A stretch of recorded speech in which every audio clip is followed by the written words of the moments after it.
Ewan ko tol, na-try mo na ba mag-meditate or something like that? Medicate. Nung may Hmm. sakit ako, nagme-medicate ako. Ay, medicate yun eh. Ang alam kong medicate yung ano. Di tol, ay, gumulo eh.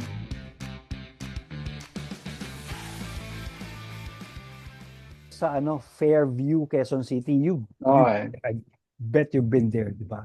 Hmm. Well, my question is, why? Why are you doing that? Why are you spending 2 hours traveling to get to work and another 2 hours traveling to get home? That's 4 hours. Oh, say, yun ang gawin natin example, like 2 hours, no? Mm, You get about 24 hours in a day, tapos 4 hours na yung bawa sa'yo. tinanggal mo. Tapos yung like, ilang oras ka natutulog? Uh, Me, if 6, you're gonna ask me, yeah, 4, 5, 6? no. I always, at my age, tol, I try to keep it at 6 hours minimum. Sige, Uh, say for example, 6 hours. So that's mm, a total of 10 hours. 10 hours already, plus 8 hours of work. 8 hours of work. So ilan na lang tira? 18, 6. Hmm. What do you do with that 6? What do you do? Well, definitely, 1 hour of that would be preparing. So you Uh, got 5. yes, technically you Hmm. have 5 hours left. Um, Maliligo ka, kakain ka, ilang Correct, oras oh, yun? yung mga ganun. Tapos, as much as you can, siguro try to spend, you know, So less than an hour para sa chores. yeah, yeah. So let's say for example, meron ka na lang 6. So you're down to 5, 5 and a half. Yeah. Mag-YouTube ka pa. Yeah. And yun na yung me time mo. Sige, sige, me time mo. Ilang oras me time mo? Ako, if you're gonna, Pag uh, hindi ka aware, you spend more than 2 hours. yes, Am I actually. correct? Oh, and yun yung browsing and all. So you get about 2 hours pa to do Mhm. something else. Yeah. Right, siguro, hmm, makikipag-usap ka, hindi, minsan normal na yun na i-cherish mo yung pag-uusap niyo ng kaibigan mo, malapit sa iyo, nanay mo, tatay mo, or significant others mo, right? In Mhm. that 2 hours, and you're gonna have to sleep. Kagaya ng ginagawa natin ngayon. Yeah. Now, this is why I do this. I get to spend the time na makausap yung mga tao malapit sa akin. Mhm. And of course, I want to engage more sa mga tao pa na nakakapanood na, iwan din ng comments or anything. Tapos to think about it and then make a sense out of it. Kaysa uupuan ko maglalaro, the games, manonood ng videos and everything. Of course, it's important, no? Pero the more you entertain yourself, minsan you lost time. Ewan ko tol, na-try mo na ba mag-meditate or something like that? Medicate. Nung may Hmm. sakit ako, nagme-medicate ako. Ay, medicate yun eh. Ang alam kong medicate yung ano. Di tol, gumulo eh. Meditate, hindi medicate. Ang medicate kasi, ano yun tol, yun may glue, may paste, tapos, Medicate. Medicate yun, tol, medicate. kasi yun ang alam kong medicate eh. Yeah. Yun na. Di ba, ito, pwede na tong ilagay dyan. Oh, Hindi yan maaalis. Kasi, oh. Medicate na yan eh. medicate yan eh. True.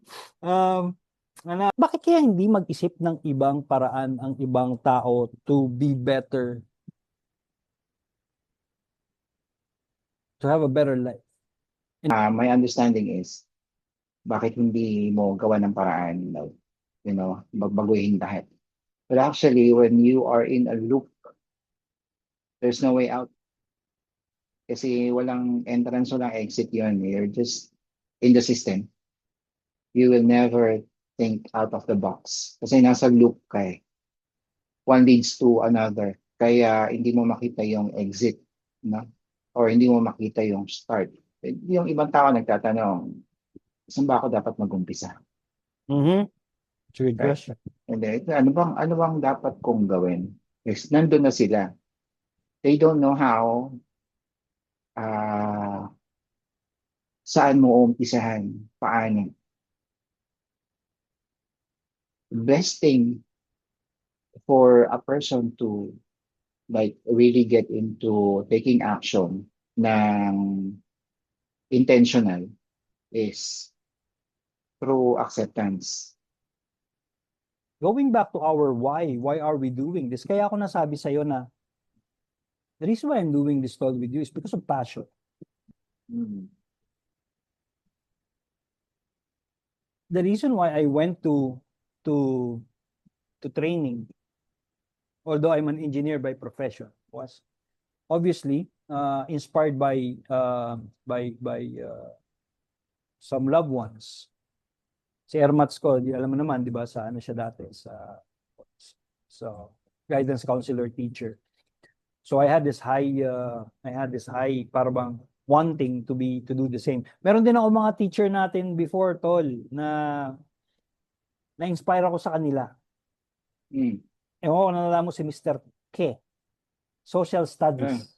Yung Mr. Oo. Kaya. Oo, na nagkaroon tayo ng mga good memories with Mm. them. So, yun.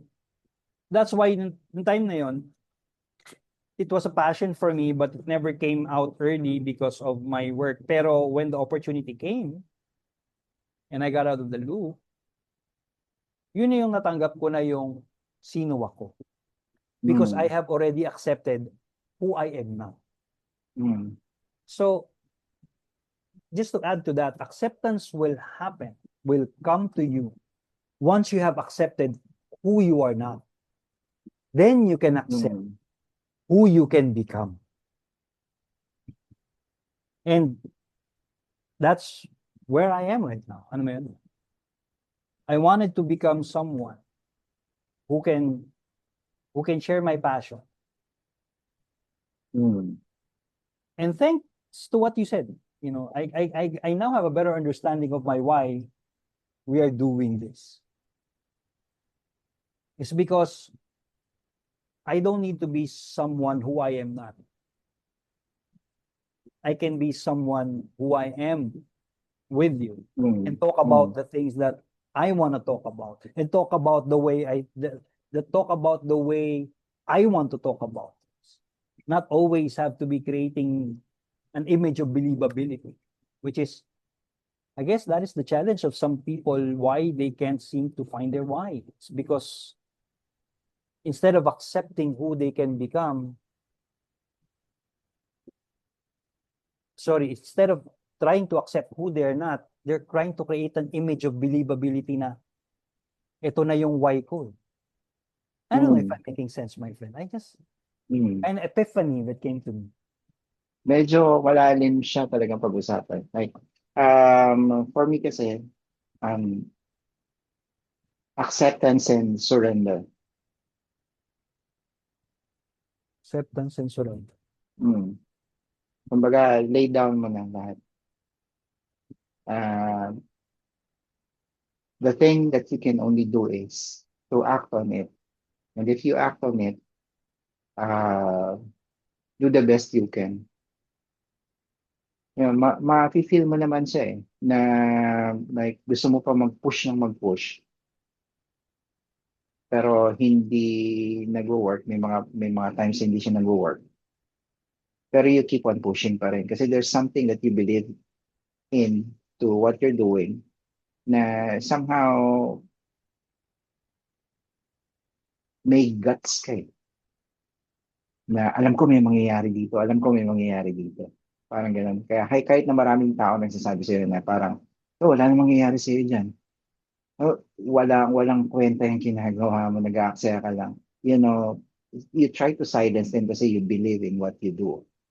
And that's doing the best you can. You know, yun yung, minsan yun yung pinaka-importanting boses na kailangan mong marinig. Mhm. Yung boses na galing sa'yo mismo. Kaya yan. Kaya ka bumabangon. Parang gano'n. Like, if you accept things, meaning wala ka ng control over it, Mhm. that means that you already um, surrendered.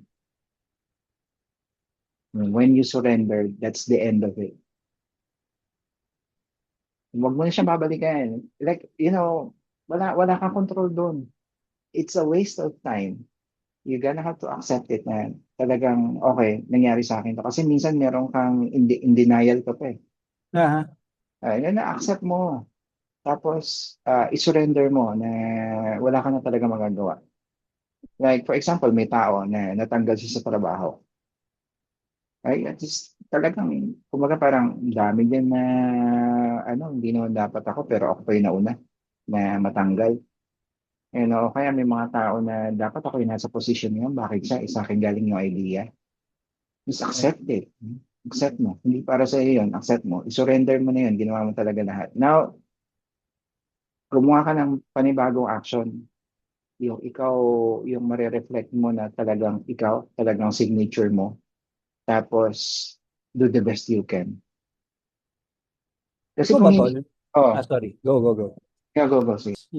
People should also learn how to surrender, sometimes to give up.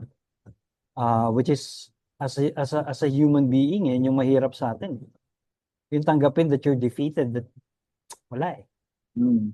Um, May I've, al- kasunod pa yan. Tol, ah, ito bago tayo mag-wrap up May kasunod pa yon. Kapag tinanggap mo, to sinurrender mo, mhm. ang gawin mo, ikaw naman magbigay. Mm. Alam mo, tol, yan yung isang characteristic na I think present sa generation natin. And I'm sorry, I have to go back to the generation thing.